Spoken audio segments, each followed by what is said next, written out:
बोल भी रहा हूँ कि 3 साल का जो शासन हुआ है हमारा बेमिसाल हुआ है और उससे इतना फ्रस्ट्रेशन हो गया बीजेपी को इतना फ्रस्ट्रेशन आ गई है कि इनको हाईकमांड को भी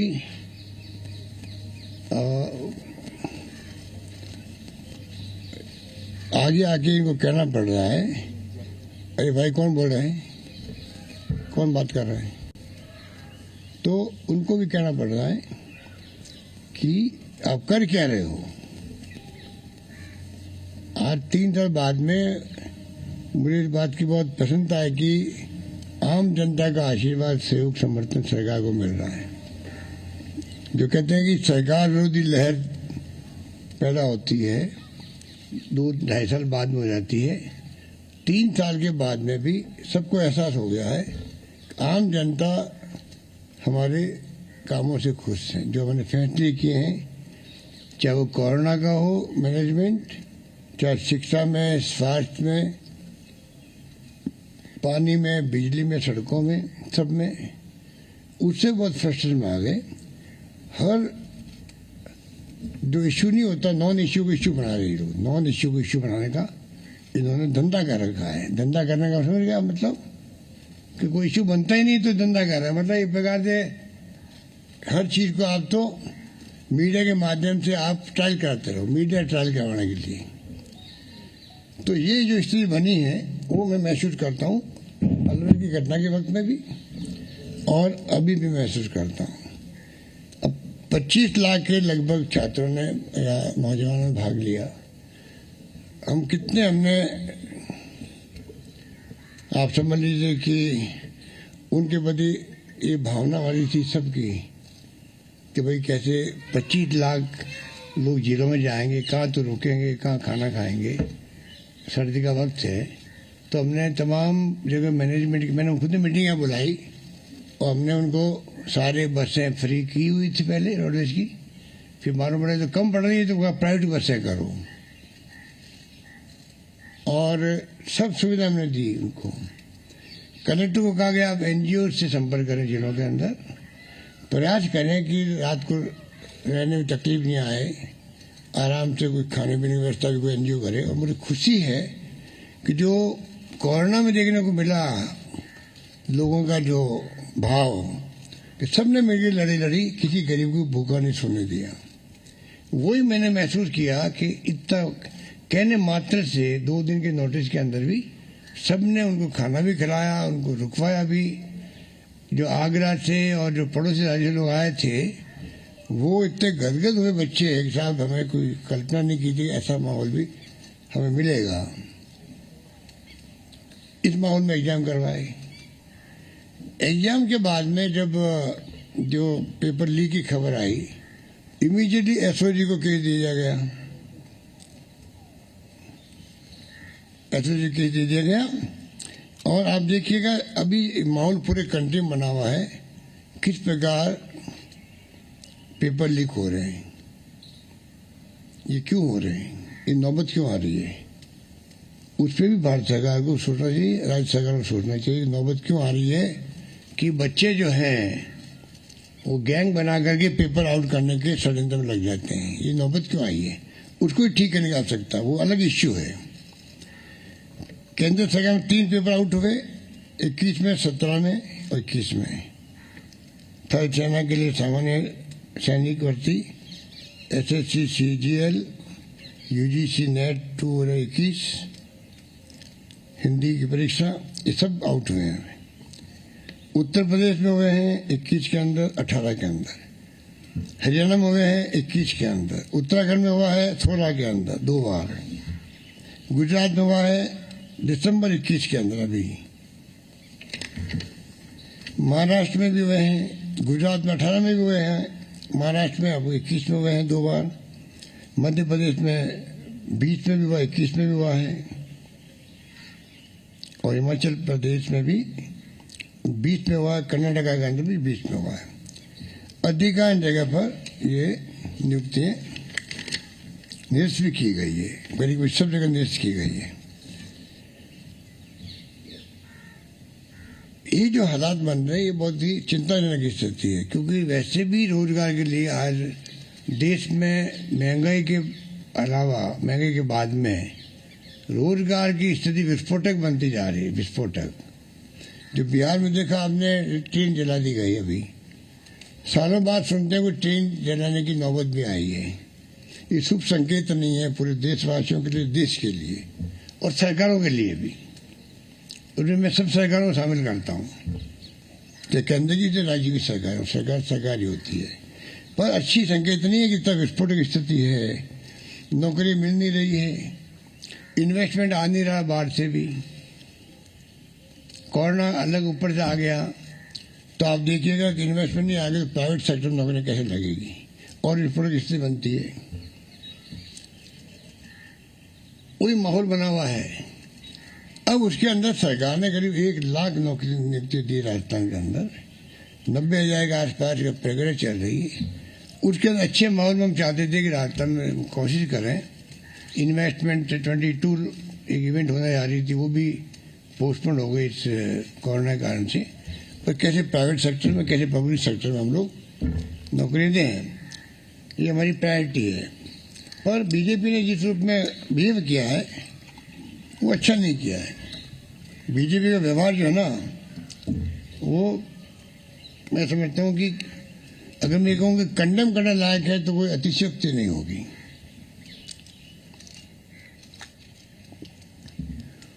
क्योंकि इश्यू को बनाओ, अल्टीमेटली उससे पब्लिक इंटरेस्ट सर्व हो, इश्यू को बनाओ, चाहे कोई बनाए, हम बोले हैं वो बोले, अल्टीमेटली उससे इंटरेस्ट पब्लिक का सर्व होना चाहिए।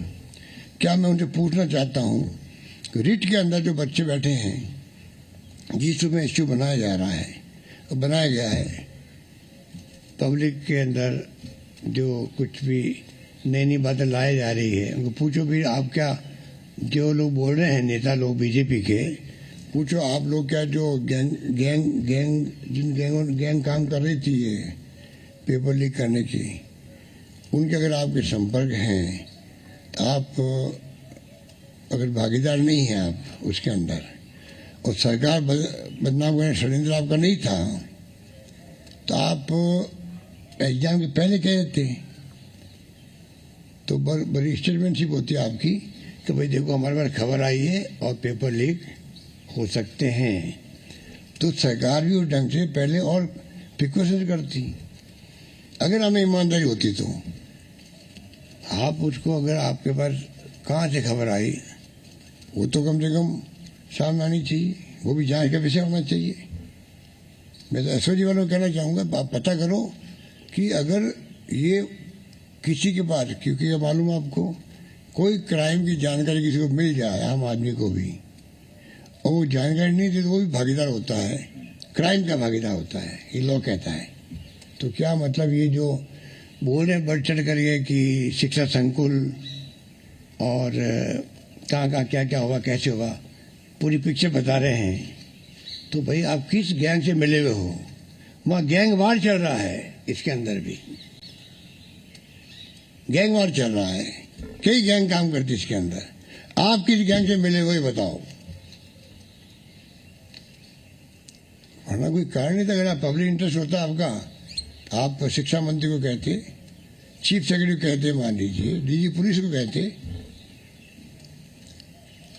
तो ये आप समझ सकते हो क्या हो रहा है। इतने बड़े संख्या में बच्चों का भविष्य है।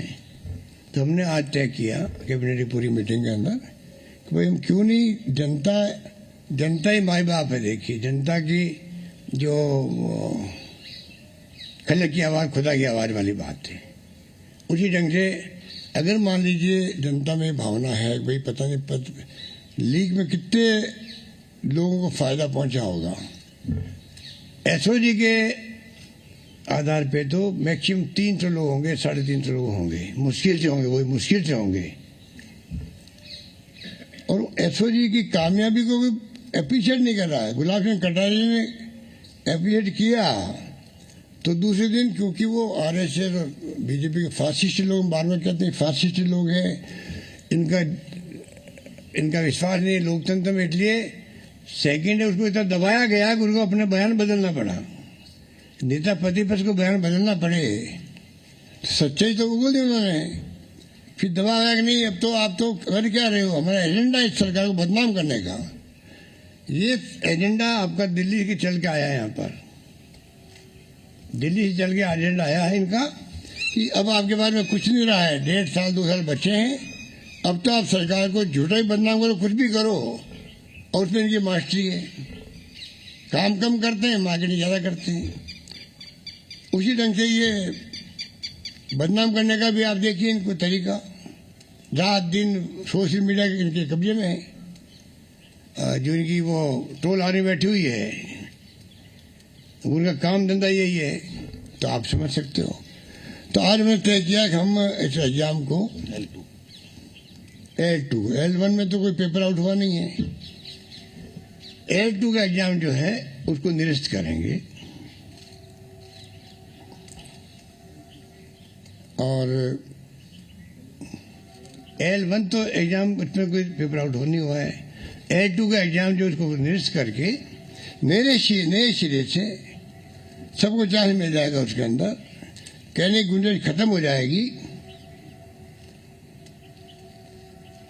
उसको दोबारा पहले करवाएंगे रीट। जो पहले सिस्टम था भारत सरकार का, हमारे वक्त में 2 एग्जाम होते थे, एलिजिबिलिटी टेस्ट ये और उसके बाद में फाइनल जब नौकरी के लिए भर्तियों का टेस्ट होता है, वही सिस्टम वापस ला रहे हैं, जिसके अंदर अभी इनका एक तो हो गया, ये रद्द हो जाएंगे, संख्या बढ़ा रहे हैं। पहले 31,000 थी, लगभग 31 की थी, 32,000 थी, लगभग 32,000 थी। अब 32 के अलावा पहले 20 हमने घोषणा की थी, अब हम 30 की घोषणा करते हैं। तो 32 और 62,000 भर्ती हो जाएगी, 62,000 भर्ती है टोटल हो जाएगी, टोटल 62,000 भर्ती टोटल हो जाएगी L1 और L2 में दोनों मिला के। इसमें L1 के 15,000 ये वो अलग बात है, माइनस हो ये जो सेलेक्ट हो, ये तो हो जाएगा ना 64,000 कुल होगी ना, पहले 32 थी, अब 30 और मिला रहे हैं। उसमें लेवल 1 के जो अभी पास हो जाएंगे वो 15,000 जो भी फिगर है, तो वो मतलब अलग निकल जाएंगे। बाकी का हम आगे एग्जाम लेंगे, 2 तरह लेंगे, एलिजिबल टेस्ट पहले की तरह, और एलिजिबल टेस्ट में भारत सरकार कहती है आप इनको भले परमानेंट कर सकते हो, एक बार एलिजिबल हो गया तो भले वो 2 साल 4 साल 5 साल कभी दे वैलिडिटी आजीवन है उसकी। तो वो तो हम बाद में आपको बताएंगे जब रूट्स वगैरह बन जाएंगे, क्योंकि रूट्स बनाने पड़ेंगे नहीं इसको वापस, परंतु इसको अपन चाहेंगे कि वो कराएं और बाद में फाइनल एग्जाम करवाएं विषय वाइज। जो विषय के होंगे लोग, जो कैंडिडेट विषय वाइज करवाएंगे।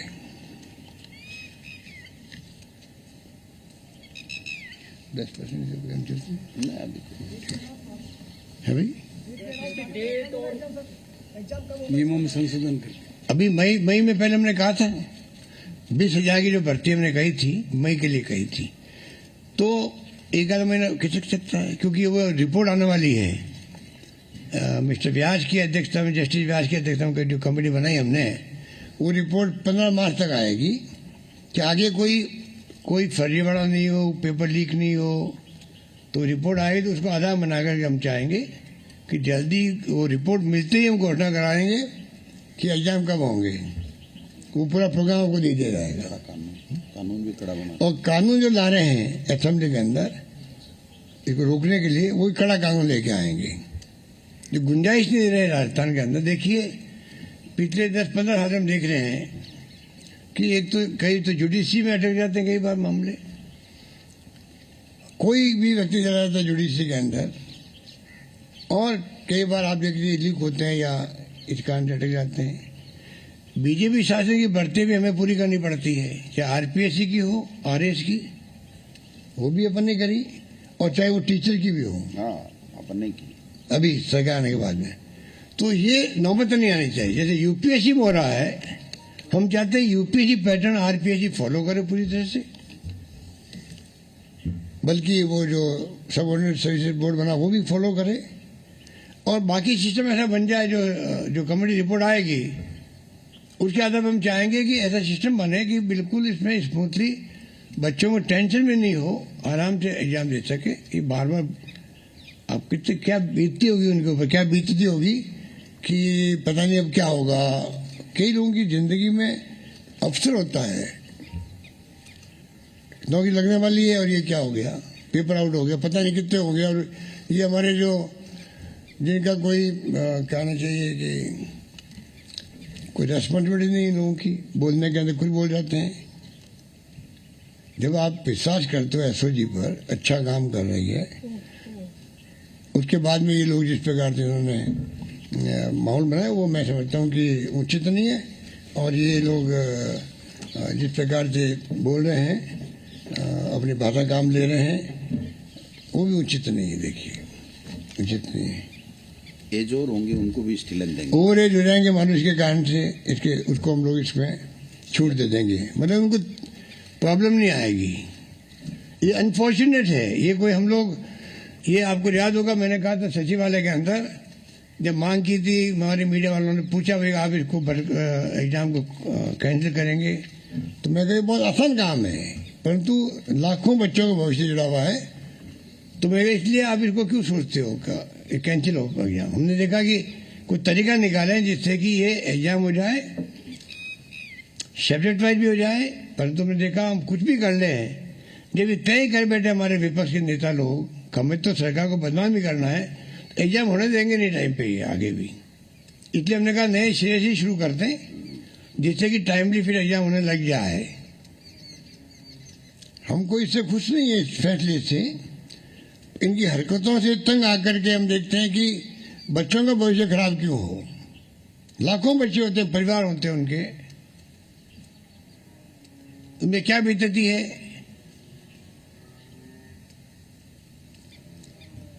तो ये फैसला हमने इसीलिए किया और मैं चाहूँगा कि पूरा मीडिया और तमाम साथी इसमें अपने अपने स्टडी रखें और सब मिलकर हम राजस्थान में नई परंपरा डाले हैं। क्या आज पक्ष विपक्ष को क्या हो गया है, ऐसा कभी देखा नहीं मैं आजकल। जो हरकतें हो रही है, बताइए आपको उचित है क्या ये? अध्यक्ष जी ने खुद ने देखा होगा, आपके सीकर में क्या किया इन्होंने, जयपुर में क्या किया। अब इनका कसूर नहीं है। जब इनके नेता दिल्ली में बोलते हैं डंके की चोट, 75 साल में जो कमियां रही है उनको उजागर करेंगे। बताइए आप जो बोलोगे ऐसे तो आपके प्रेरणा लेंगे नीचे वाले भी। जब प्रधानमंत्री खुद बोलते हैं डंके की चोट, हम लोग कमियां बता रहे, कमियां बताओ, साथ में उपलब्धि नहीं बताओ भाई, कुछ तो बताओ। 70 साल में कुछ तो किया होगा, आपको यहाँ तक पहुंचा दिया लोकतंत्र कायम रख करके। कोई कम बात है क्या? 75 साल तक लोकतंत्र मजबूत रहा, चाहे इंदिरा गांधी ने जान दे दी, चाहे राजीव गांधी ने जान दे दी, चाहे सरदार बहन सिंह जी शहीद हो गए, पर खालिस्तान नहीं बनने दिया। कि भूल जाते हैं लोग। तो इसलिए आप कहो कि बातें कम है, पर आज आप बताइए सतीश पूनिया जी, अब वो घटना कल जो कोटा में हुई है, हम कोई सपोर्ट नहीं करते उस घटना को, एफआईआर लॉन्च भी हुई है, परंतु वो नौबत क्यों आई है? आप किसी पॉलिटिकल पार्टी के बारे में ऐसा कमेंट करोगे तो स्वतः स्फूर्ति लोगों को गुस्सा आ जाता है। हमारे नेताओं ने कई बार मान लो गॉडसे की बात कर दी, जो सब गॉडसे के भगत लोग हैं, ये सब लोग, तो इनके लोगों ने मुकदमा दर्ज कर दिया हमारे नेताओं के खिलाफ में। आज पेशी में जाना पड़ता उनको। अभी तो इनकी विचारधारा तो गॉडसे मिलने वाली है ना, ये तो। इसलिए मैं फिर कहना चाहूँगा, राजस्थान में बचपन से हम देखते आ रहे हैं पक्ष विपक्ष में कितना ही बड़ी आप कड़े से कड़ा स्टेटमेंट दे दीजिए खिलाफ में, शाम को जब मिलेंगे शादी ब्याह के अंदर, कोई समारोह के अंदर, सोशल गैदरिंग में, लगता ही नहीं है कि मैंने सुबह कौन सा स्टेटमेंट दिया। ये परंपरा यहाँ रही है। मैं चाहूँगा हमारे तमाम विपक्षी नेताओं से कि राजस्थान में कृपा करो, इस प्रकार की परंपराएं गलत में डालो। डेमोक्रेसी है, आप अपनी बात को, विचारधारा है, नीति है, कार्यक्रम है, क्या आपकी प्रोग्राम है, उसके अलावा राजनीति करो। लोकतंत्र में ही बातें होनी चाहिए। बहुत बहुत आप सबका शुक्रिया। बोलो कुछ। ऐसे ही जांच करेगी। हम खुद चाहेंगे ऐसी जांच पूरी करे और पहुंचे, उस क्राइम करने वाले तक पहुंचे, चाहे वो व्यक्ति कोई हो, किसी लेवल का हो, वो चिंता नहीं करे। हमने उनको फ्री हैंड दे रखा है, हम उनसे बात नहीं करते हैं। उनको सुपर्द कर दी जांच। प्रेस कॉन्फ्रेंस एडीजी ने खुद ने की, हमने तो कहा नहीं उनको करो, ना उन्होंने हमसे पूछा भी नहीं। हमें अच्छा भी लगा कि जिसको जिम्मेदारी दी गई है। जब हम आरोप लगाते हैं सीबीआई पर, इनकम टैक्स पर, ईडी पर आरोप लगाते हैं कि भाई ये मॉनिटरिंग करके तंग करवा रहे देश के लोगों को, तो हमारी कॉन्शियस कभी नहीं कहेगी। फिर हम जाकर के एसओजी को कहेंगे तुम ये करो, ये मत करो। इतना ही फर्क है। सुभाष गर्ग के बारे में लगातार जो है वो आरोप लगाए जा रहे हैं, किरोड़ी मीणा लगातार आरोप लगा रहे हैं कि ये कातिल है। ये तो इनको क्या नैतिक अधिकार है लगाने का आरोप? किसी के, इनको तो न्यूज में बने रहना है खाली पर। किरोड़ी मीणा जी को देखिए, उनको ये जयपुर वाले जो नेता हो इनको अलग थलग किए हुए हैं। किरोड़ी मीणा जी को दिल्ली को खुश करना है, हाईकमांड को, इसलिए चाहते हुए नहीं चाहते हुए भी वो जानबूझ के बोलते ही रहते हैं। उनकी फितरत है बोलने की, इसलिए बोल रहे हैं। दम कोई नहीं है किसी बातों पे, ये मेरा मानना है। लेकिन सर उनके पास जिस तरह की हर रोज जानकारी वो प्रेस कॉन्फ्रेंस करके देते हैं, क्या उनकी भी? मैंने कहा ना आपको, वहां पर क्यों पूछवा रहा हूँ मुझसे?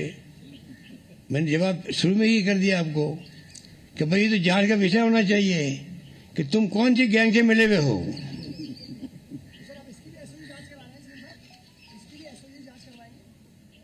मैं कौन हूँ कहने वाला? एसओजी की ड्यूटी है कि जो उसको लगे कि ये जो हमने जांच बढ़ाई है आगे, इसमें जो अगर मान लीजिए उनको जरूरत पड़ेगी कि बयान देने के लिए बयान। सर किरोड़ीलाल मीणा जी ने कहा कि एसओजी जो है गलत दिशा में जांच कर रही है, सीबीआई अगर जांच करती तो दिशा सही हो सकती। उनकी बातों में ज्यादा उनको सीरियस लेना नहीं चाहिए आपको।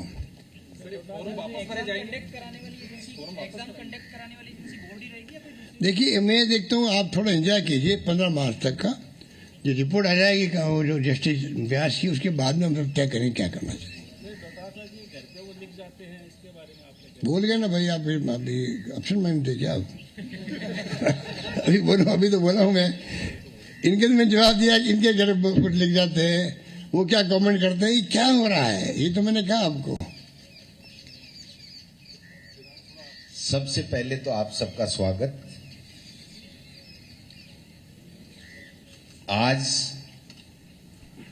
राजस्थान में भारतीय जनता पार्टी के नेता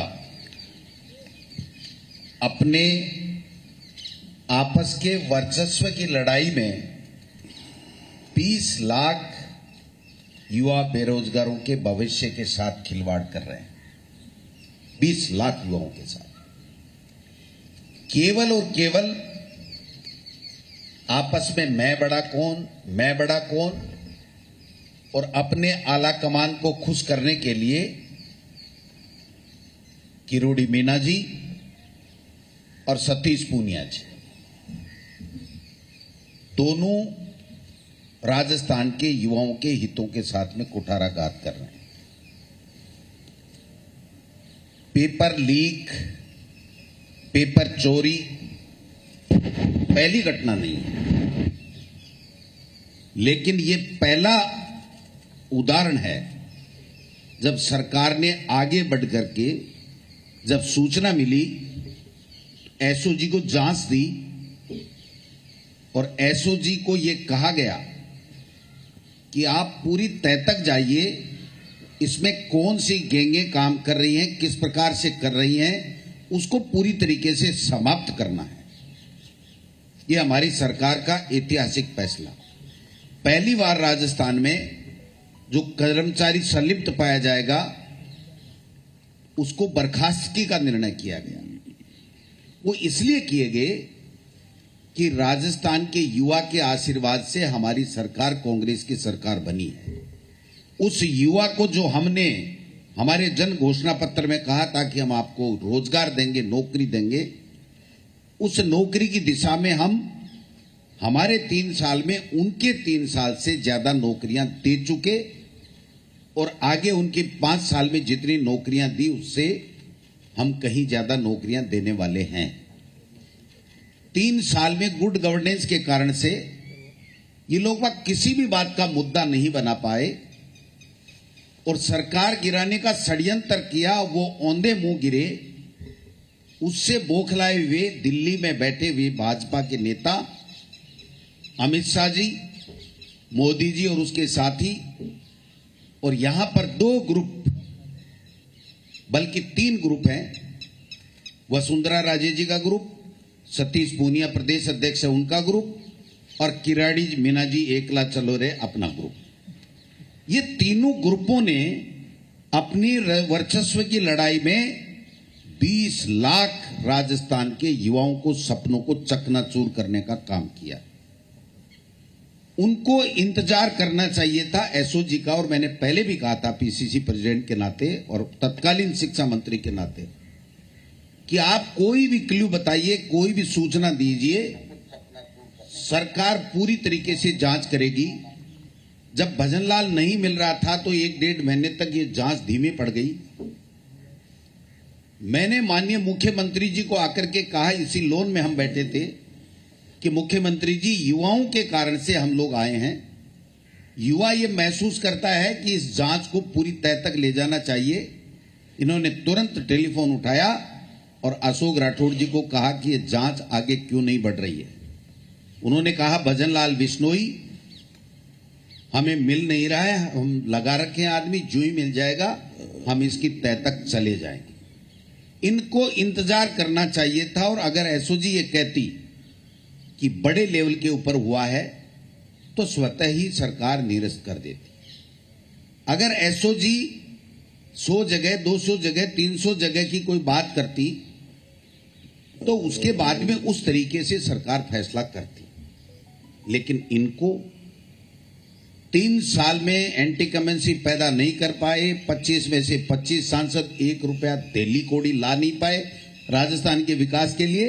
इसलिए टारगेट करके सरकार बदनाम कैसे हो, मुख्यमंत्री बदनाम कैसे हो, गोविंद डोटासरा बदनाम कैसे हो और दूसरे लोग बदनाम कैसे हो, यह षड्यंत्र किया गया। हमारे खिलाफ तो षड्यंत्र करो, बदनाम करो। अगर हम सच्चे हैं तो सच्चे रहेंगे। इनके बदनाम करने से हम में से कोई भी बदनाम होने वाला नहीं है। लेकिन इन्होंने आज पाप किया उन 20 लाख लोगों के भविष्य के साथ में, क्योंकि ये भर्ती भी मुख्यमंत्री जी ने इसलिए बढ़ाई है कि युवा जिसके कारण से हम सरकार से आए उनके भविष्य के साथ खिलवाड़ नहीं होना चाहिए। और देश में आज बर्निंग इश्यू है। मोदी जी ने युवाओं को रोजगार देने का जो वादा किया था वो तो विफल हो गए, लेकिन हमने जो वादा किया है उसमें हम खरे उतरे, जिससे युवाओं का सरकार के प्रति विश्वास जमा रहे। इसलिए आज ये जो फैसला किया गया है, 62,000 की भर्ती होगी आगे चल करके। नियमों में संशोधन भी इसलिए सोच समझ करके पार्टी की तरफ से भी हमने सुझाव दिया कि कांग्रेस का कार्यकर्ता और नेता माननीय मुख्यमंत्री जी ये चाहते हैं कि इसमें और पारदर्शिता लाई जाए और कड़ा कानून बनाया जाए। इन्होंने कहा राजस्थान की विधानसभा में कानून बनाएंगे, विपक्ष के भी सुझाव लेंगे। एक रिटायर्ड जस्टिस की अध्यक्षता में इन्होंने कमेटी भी बनाई है, उसके भी सुझाव लेंगे। और हम 2 एग्जाम इसलिए करवा रहे हैं कि 101% पारदर्शिता रहे किसी तरीके, क्योंकि एक एग्जाम जब सिलेक्शन की हो जाती है तो फिर आदमी येन केन प्रकरण प्रयास करता है और उसमें कहीं न कहीं कोई चूक हो जाती है। ये पहली सरकार है जब एसओजी ने यह बताया कि पेपर रखने में चूक हुई है। तत्काल बोर्ड के आधी रात को अध्यक्ष को बर्खास्त किया गया। इस्तीफा भी ले सकते थे, लेकिन नहीं, इसलिए कि हमारी नीयत में ईमानदारी, हमारे कण-कण में ईमानदारी, और हम युवाओं के साथ अन्याय नहीं कर सकते। उन्होंने अगर कोई प्रोसीजरल गलती की है जिसको एक तरीके से जो जिम्मेदारी दी है वो सही तरीके से नहीं निभा पाए तो उसको बर्खास्त किया, बोर्ड के सचिव को निलंबित किया। बातें बड़ी बड़ी करते हैं ये लोग बात। किस प्रकार से मुख्यमंत्री जी ने कहा कहां से क्या तार जुड़े में कैसे सूचनाएं आ रही हैं, ये सब दूध का दूध पानी पानी होने वाला है, पानी का पानी हो जाएगा, चिंता करने की बात नहीं है। मेरे ऊपर व्यक्तिगत रूप से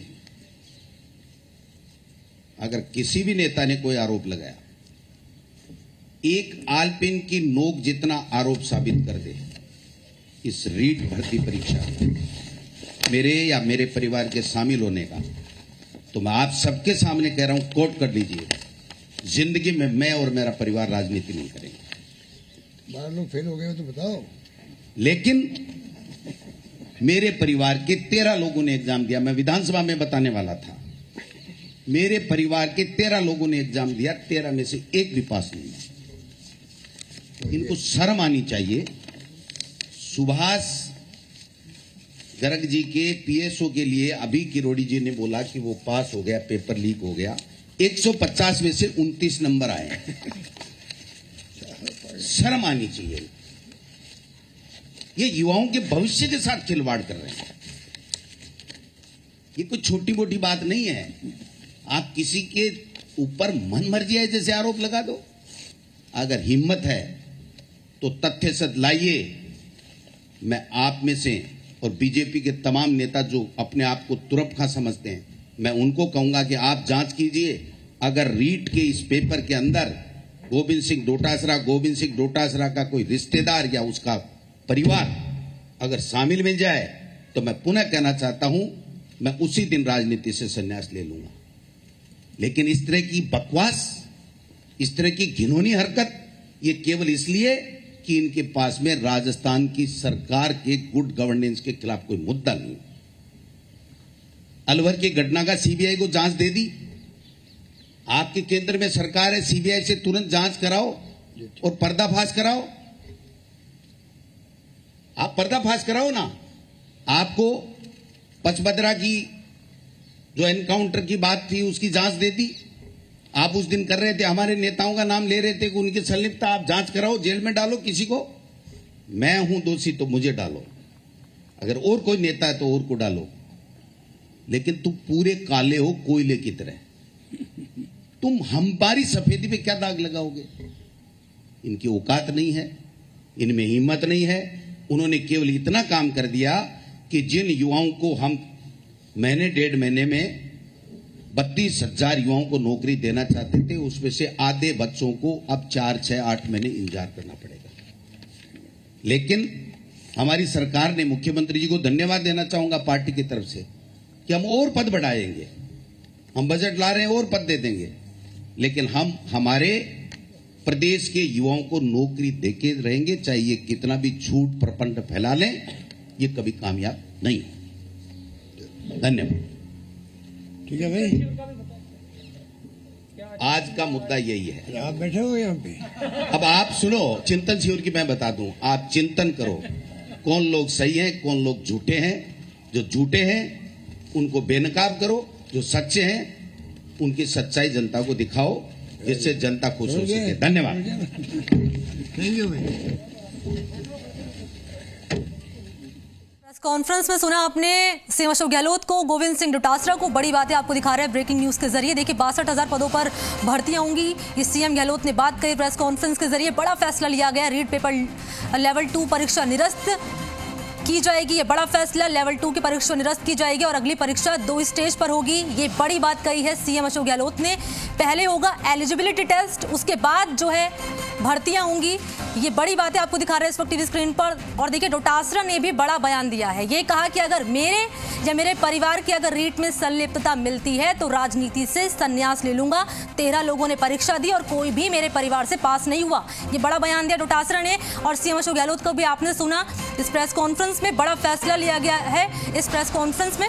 और देखिए नए सिरे से होगी लेवल 2 की परीक्षा। हमारे साथ इसी खबर पर बीजेपी के प्रदेश अध्यक्ष सतीश